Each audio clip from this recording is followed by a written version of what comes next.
Hi friends, it's Laura. I hope that you're all doing well this week. I thought that for today's video, we could talk a little bit about negotiating prices, both as a buyer and as a seller. One of the reasons I wanted to do this video was because the negotiation process was something that I absolutely despised when I first started in reselling, and probably for my entire life before reselling, and for many years after I started. So as a buyer, I just didn't do it. As a seller, I absolutely cringed and had anxiety whenever someone would send me an offer. I generally, at the beginning of my reselling career, did not engage in negotiation on purpose. I had an eBay store, but I did not have best offer turned on.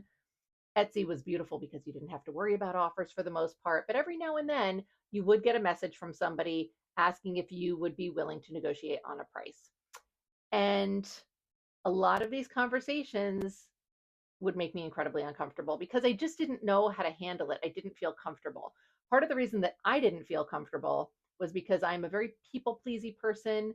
I feel terrible saying no to people, and I didn't want to screw myself out of money, but I also felt terrible saying no, and I just didn't know how to handle that, so I would like avoid it a lot as much as possible. Anyway, my boyfriend is very much the opposite. He grew up like as a little kid helping to run a flea market with a family friend, and he was going to flea markets and thrift stores and yard sales his entire life. And he engaged in negotiation all the time, but he had been brought up a little bit more with the like school of thought where you're like kicking the tire of the car and going, how much do you want for this thing? And to me, that just like was offensive and horrifying as well. So with all of that in mind, I think that's a really illustrative point of the fact that there are a lot of different ways that people will engage in negotiation. There are a lot of different personality types involved all the time. And these are all things that can come into play and be scary or just good to remember. I have come up with 5 points or tips that should help you in the negotiation process. And that's kind of probably, it's really like 700 different things because I go off on tangents, but we're going to call it five. And I've got headings. So, number one, the first thing you want to remember is that you are negotiating with a person. And, imagine that it's like your best friend or your mom or your you know, coworker or something like that. Somebody that you actually have some sort of affectionate relationship with. Right? Your buyer's not trying to scam you. Your seller is not some giant corporation that doesn't need to make any money. Right? We're all just people. And being polite and being respectful and appreciating the time and the interest that your buyer and or seller are putting into all of this is is a good thing. It'll help you along in the process. Um, Niceties go a long way. Like, hey, how you doing today? Instead of just sending an email that says lowest or just declining an offer with no commentary, right? So it's a person. We're all just people. Can't we all just get along? So I don't know. Look, I'm giving it a shot here. So the second point is know your limits.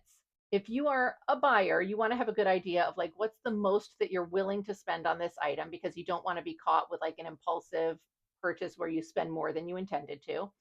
As a seller, know the lowest amount that you are willing to take. For me personally, it really helped me to create rules for myself when I first started engaging in negotiation. I would frequently get offers in messages, even though I didn't have best offer turned on eBay. Etsy wasn't really that kind of platform at the time. So when somebody would send me a message about any kind of negotiating process, it really gave me anxiety, especially if, God forbid, they didn't actually make an offer. Somebody would send me a message saying, oh, is the price open to negotiation? And I'm like, well, what am I supposed to? Am I just supposed to reply yes and then wait and see what happens? Am I supposed to, you know, sure, what is your offer? Like the whole process made me very uncomfortable. So what I did was I created some rules for myself. And I priced my items knowing that the most I wanted to come down would be about 25%. Now, that, of course, there's always going to be a time where, like, there's a thing I have that I'm sick of looking at that I'm willing to get out of here at like 75% off. Thank you. Take it. Have a nice day. And then there's other things that maybe I'm not willing to negotiate on yet because it's a new item in my shop and I think it's really amazing and it's got like 17 watchers in the first 3 minutes. Maybe I'm not willing to accept an offer on that yet. And that's okay. Having a percentage guideline just really gave me a starting point to have a conversation with somebody. And it also gave me a sort of anchor point in the conversation because if I know that the lowest I'm willing to come down is 25%, but this person is sending me an offer for like 70% off, I may not respond with 25% off. I may respond with like 20% off and then sort of see what they do. So, knowing your limits is really valuable, and just helps you be prepared for that conversation before it happens. When you're engaging in any kind of negotiation, point number 3, offer a reasonable percentage off. Now, I recognize that everybody's definition of reasonable is going to be very different. I see a lot of sellers who will send offers of 10% off, 15% off. Heck, I've even seen a lot send 5% off.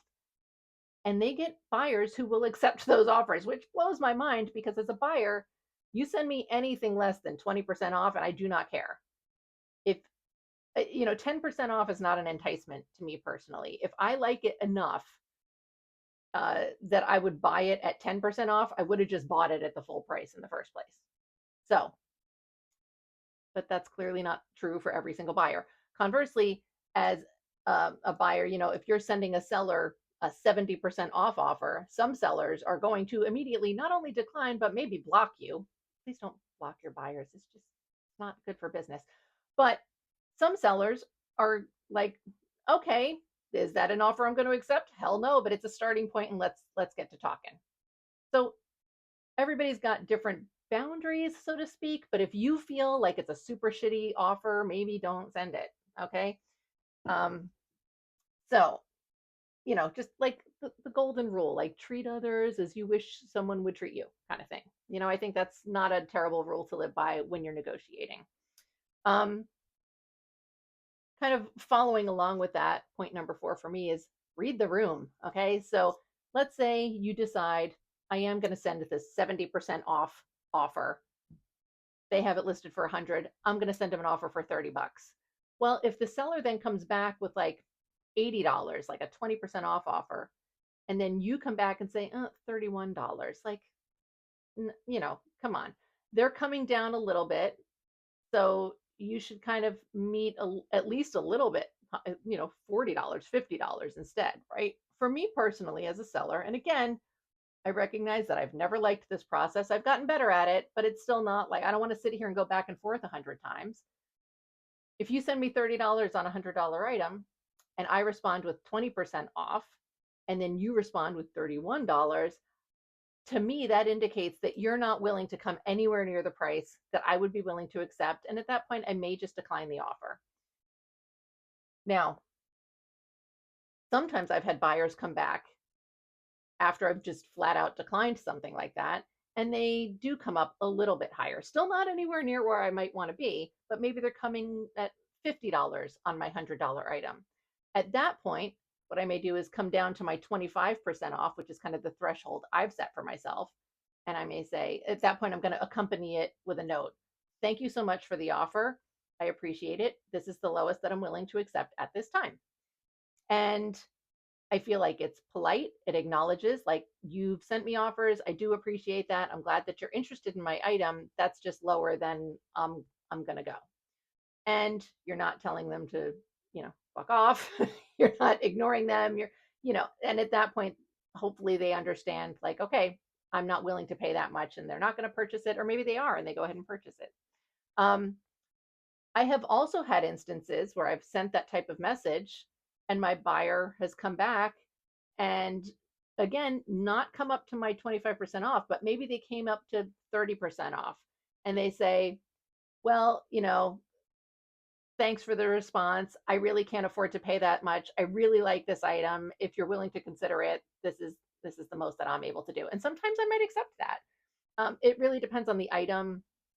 And, sometimes it depends on how broke am I that week, or again, how long have I had this thing? Sometimes, during this whole Black Friday week, I was accepting some offers that were lower than I normally would. I also will accept offers that are lower than I normally would accept if it's a repeat buyer, but that's another point down below. So I'm not going to hold off on that. But yeah, read the room. Like try to sort of meet the effort that the other party is putting in. So let's see. Um, my final point is don't be deterred by a negative interaction. There's all sorts of people, there's all sorts of interactions. If you have a negotiation experience and it goes terribly, I mean, there's some buyers that have sent messages to sellers like, yeah, good luck getting this price for that, like, no, whatever. And conversely, there are sellers again who have like just literally blocked people for sending offers. Okay, please. I can't reiterate enough, please don't do that. It's just terrible.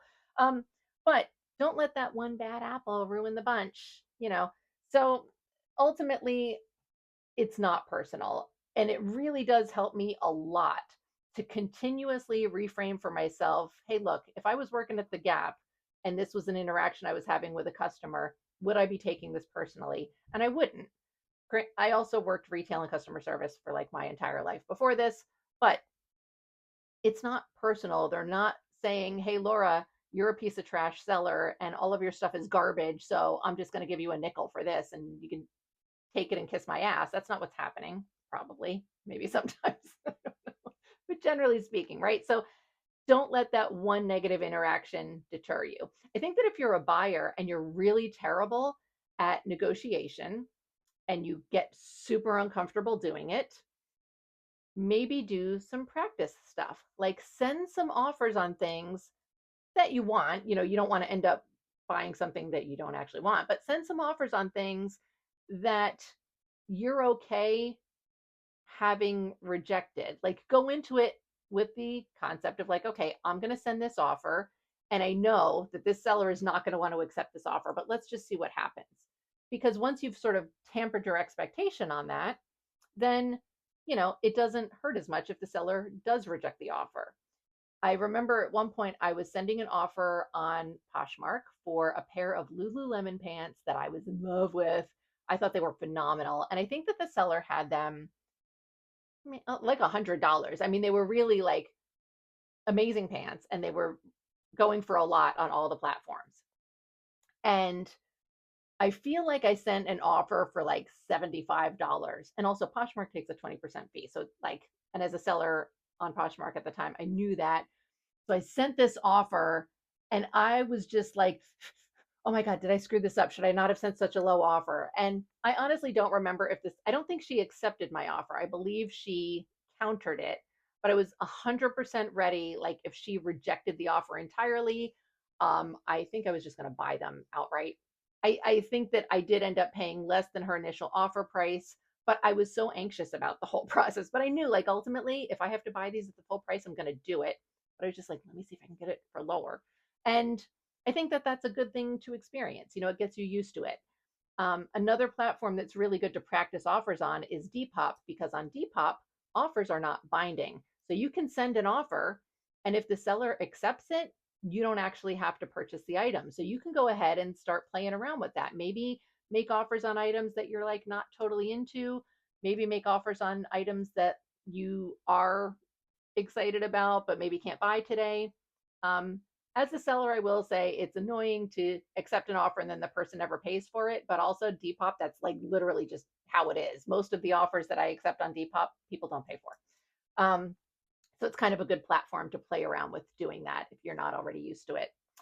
So as a final thought on this, some of my sort of bonus content tip: build relationships in both directions, either with your buyers or with sellers that you appreciate a lot. As a seller, I, for example, have my Etsy set up so that, if you favorite something or put something in your cart and it sits there, Etsy will automatically generate these emails that send you an offer for 20% off of those items. I don't know if it happens for every single one. So, but it's a thing that I've got set up. But then I also have what they call a thank you coupon. So if I have somebody who does purchase something from me, Etsy will, I think, randomly decide to send those customers an email that says, "Oh, thank you so much for this purchase. As a thank you, here's a 25% off coupon for a future purchase from this seller." And so as an Etsy seller, I can set up those amounts. And I make my thank you coupon a larger percentage off because I do feel like people who have purchased from me once deserve a higher percentage off for being a loyal buyer with me. Similarly, eBay now, when you get an offer from someone, it will tell you whether or not that person is a repeat buyer. And that is absolutely something I take into consideration when accepting those offers on eBay. If it's somebody who's purchased from me before, I am likely to accept an offer that's a little bit lower than I would be normally comfortable with. So it's a good thing to do. And all of the little niceties like sending little messages and things like that. I very frequently, if I'm going to send somebody an offer, which also, by the way, I almost never send offers, but that's another story anyway. As a buyer, I almost never send offers. I just kind of buy stuff. But if I am going to send an offer to somebody, and especially if I feel like the amount that I'm willing to pay is too low, like if I was going to be offended by that offer as a seller, I will always accompany it with a message and say, "Hey, look, I know this is low, or you may feel like this is too low, and I'm not trying to be insulting, but this is what I'm willing to pay. So I just thought I'd throw it out there." There's absolutely nothing wrong with doing that. And I feel like it goes a really long way. So I hope that some of these points were helpful. I cannot tell you how much work I put into not going off on hour-long tangents in all of these points. I hope it worked. I appreciate you listening to all of my little blatherings, and I hope that some information was helpful. If you have any questions about any of it, obviously feel free to ask. I'm always willing to talk about this stuff. I appreciate you watching this. I hope that you're like subscribed and that you like my video and all that kind of stuff, the normal YouTubey stuff. I will see you again soon for a haul video. Can't wait. Thank you. Bye.